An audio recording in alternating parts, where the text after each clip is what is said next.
Alors la statue, il y a un mystère derrière cette statue. J'allais même dire, s'il y a parmi les visiteurs des gens qui seraient prêts à écrire un roman policier, c'est le moment. En effet. Alors, la statue telle que vous la voyez, et en fait vous ne la voyez que de dos pour le moment, puisque vous savez, elle tourne sur un pivot et peut regarder la foule des fidèles au moment des pèlerinages en plein air. Cette statue est bien une très belle statue en bois polychrome, d'1,30 m de haut, en bouleau, un bois assez léger, de la Vierge du 8 septembre. Alors je rappelle aussi que la chapelle, dès le début, s'appelait Notre-Dame de Septembre, hein, et donc elle est bien dédiée à la nativité de la Vierge Marie, et elle est bien dans sa place ici pour accueillir les pèlerins à Notre-Dame du Haut. Maintenant, pourquoi un mystère, comme je l'ai dit tout à l'heure? Mais parce que pendant très longtemps, et même depuis toujours, jusqu'à l'inauguration de la chapelle de Le Corbusier, depuis toujours, la statue, et on le voit sur l'iconographie, sur les médailles, sur les cartes postales, portait un grand manteau brodé. Elle avait une couronne, le petit Jésus avait aussi une couronne, et puis elle portait sur le cœur, un cœur justement en étain, cœur d'ailleurs que nous avons toujours dans nos archives. Voilà. Et ce manteau, elle ne l'a plus. Alors, évidemment, il y a beaucoup de vieilles personnes de Ronchamp qui regrettaient la statue antérieure. Alors, la réponse, qui est celle d'ailleurs de l'abbé Bolreda, le chapelain là, pendant 40 ans, c'est mais au fond, vous-même, vous pouvez très bien vous déshabiller et changer d'habit.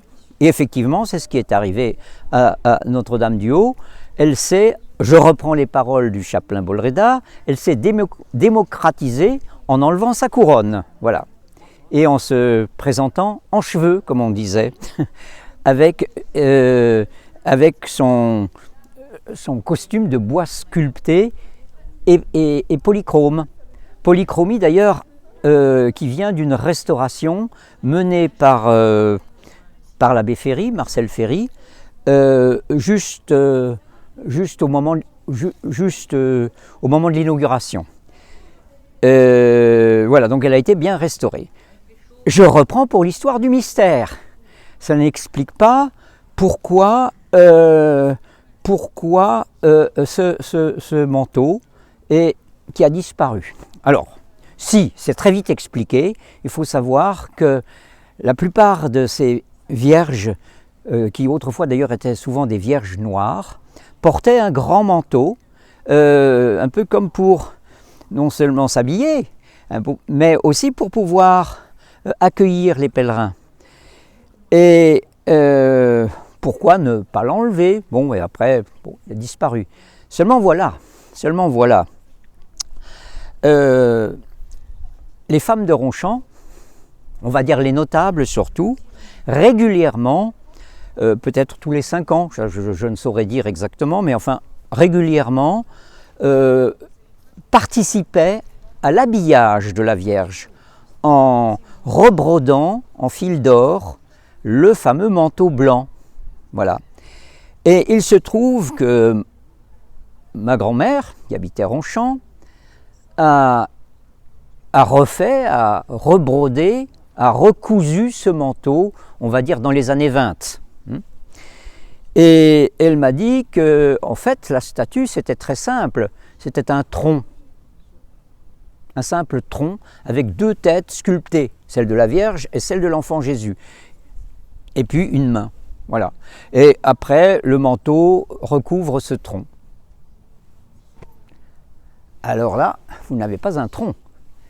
Vous avez quand même une réelle sculpture. Par ailleurs, dans les journaux du chapelain Belot, qui a été lui aussi pendant une 40aine d'années chapelain de la chapelle Notre-Dame du Haut pendant la première moitié du XXe siècle. L'abbé Belot tenait aussi un journal comme Bolreda, et il rapporte que à l'occasion de tels pèlerinages du 8 septembre, dans les années, là aussi dans les années 20, et ce pèlerinage s'était passé, disons, avec la pluie, le vent, enfin, ce n'était pas dans des conditions bien faciles. Et il rapporte qu'il écrit textuellement que, heureusement, je le cite, nous avons la Vierge polychrome, qui est beaucoup plus légère que l'autre. Alors là, il y a un mystère. L'autre, ça veut dire qu'il y a eu deux statues. Une habillée, un tronc habillé, et l'autre, une Vierge polychrome. Voilà. Plus légère, donc pour les processions, on comprend très bien. Alors, qu'est devenu l'autre? Ça, c'est un mystère. Et je peux aussi dire qu'au moment de la remise en place de la statue actuelle, donc la statue polychrome, l'abbé Ferry lui-même a dit il faudrait peut-être l'habiller pour que les gens de Ronchamp la reconnaissent et n'imaginent pas qu'il y a eu substitution. Ça, c'est très intéressant. Parce qu'en quelque sorte, cette Vierge polychrome n'était sans doute pas la Vierge la plus ancienne et la plus traditionnelle du lieu. Mais ça, ce serait justement une piste de recherche. Bon, à mon avis, la Vierge, le tronc, a dû disparaître soit au moment des bombardements, soit même peut-être avant, puisqu'il faut aussi savoir que avant septembre 44, au moment de septembre 44, disons, on entendait déjà le canon 15 jours avant, au mois d'août, et que le chapelain, le sacristain, le bedeau si vous préférez, Chipot et sa famille d'ailleurs, et puis des amis sans doute, ont dû sûrement mettre de côté un certain nombre de statues. Bon, il y a toutes les statues en plâtre sulpiciennes comme celle du curé d'Ars ou de Sainte-Thérèse par exemple, mais mettre de côté des choses qui pouvaient être endommagées. Voilà. Alors c'est possible que cette statue ait été descendue cette fois, la lourde, elle était lourde, hein, celle-là, descendue et mise de côté. Bon, maintenant, qu'est-elle devenue? Peu importe d'ailleurs. Ça, c'est un petit mystère. Il y en a d'autres.